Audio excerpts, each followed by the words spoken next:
August 1st, 2023 was like any other day. Andy was at the gym, probably not working out legs. Freddy was at home, taking a big fat dab. And Dave Gonzalez confirmed to the world once again that he would be commissioning the long-standing fantasy football league called the D-League. I'm hoping this evolution that the D-League has taken on goes upward in the right trajectory, as you would say. Definitely something that we're going to be happy to continue doing after this year. D, the first letter of his name, already hinted towards a one-sided administration effort to manage all league issues and duties. But history has shown that when put against the wall and threatened to not succeed, the infamous D-League commissioner would not hold back from making illegal executive moves to secure his survival and passing into the next round. Some might like to say this is the development league, this is the dumb league, this is the disabled fucking mental people's league. This is the D-League. I am the league. My name is Leonardo Bernardi, investigative journalist at the D-League podcast, an independent media sector designed to bring a balance of power to the monarchical establishment that has brought together 12 of the most competitive fantasy football managers the game has ever seen. The guy is on some bullshit, Upon renewing his tenure as commissioner of the league, Dave announced that 2 more managers would be added into the league, thereby splitting the divisions of the league further into 3 divisions. I don't think Dave has lost control of his league other than putting 12 men in the league. That's why I left the league in the first place. Standings. What's the whole point of divisions? He's not gonna go by the divisions, At first glance, the commissioner viewed the playoff rules as straightforward.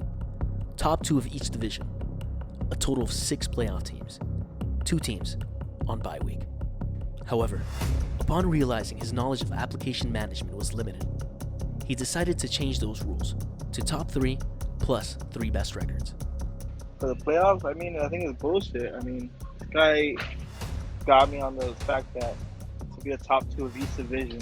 Honestly, I'm not sure what David is doing with the rules. First, he said, top 2 from each division. Then he said top player from each division and the 3 best records. Then he went back.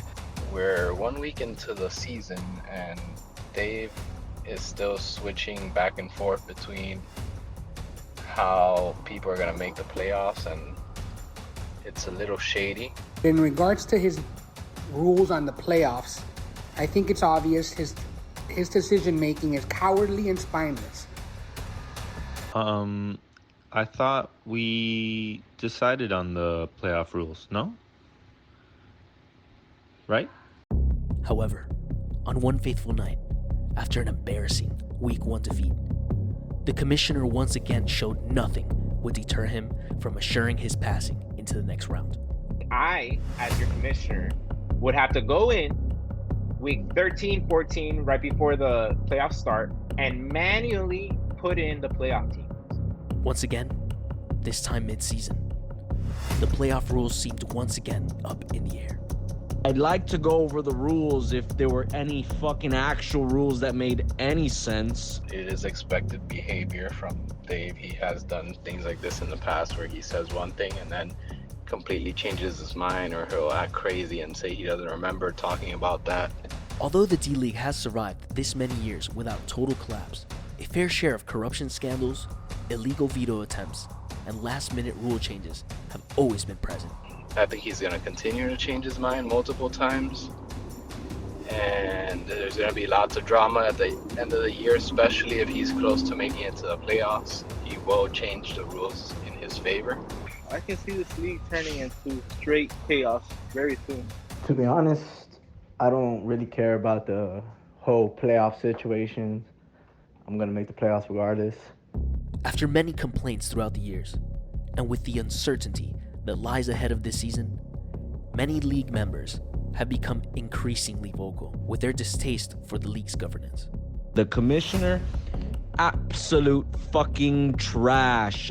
Realistically, I don't think Dave has ever had control of the league. It's just all imaginary for him. I don't think he ever had control of the league. I mean, I came in there and I kept winning, and he did nothing. Dave has not lost control of this D-League. He's never had control of it. Dave is just, I don't know what he's doing anymore. Only now, there exist a few that have in their minds an adequate successor and dreams of leading this fantasy league in the right direction. Yeah, we probably should replace him. My first person would be Leo, but I think he's too impulsive. So I'm going to say Sean. Sean should be the commissioner of the D-League. If I had to pick a new commissioner for the league, it has to be Bill. He's the only person, with common sense that, could actually run the league. Why don't we take a vote and have Bill as the new motherfucking commish? I think Bill's a stand-up man. He calls out the commissioner on his bullshit, and he's for the people. This leads us to a change. A change that is heavily needed, and my vote for the new commish is obvious. It should be Andy. However, as there are critics of the long-serving commissioner, there are also loyalists determined to maintain the status quo. I stand by my commissioner, and I feel that he has made confirming statements since the beginning of the season of what is going to happen, and I trust him. I mean, it has to be Dave. We can't change him. I mean, it fits him, It is what it is. I don't think he can be replaced. He's the ideal commish. It's his league, and we're all just living in it. There can only be one true and powerful leader of the D-League, and that must be the D, the Dave. Well, I guess it could be anyone with the letter D, like a Danny. Yeah, that could totally work. I'm here to do the same thing I do every year. It doesn't matter. It's how you proceed. You can't fuck with me, bitch. I've been Leonardo Bernardi for the D-League podcast. Good night and good luck.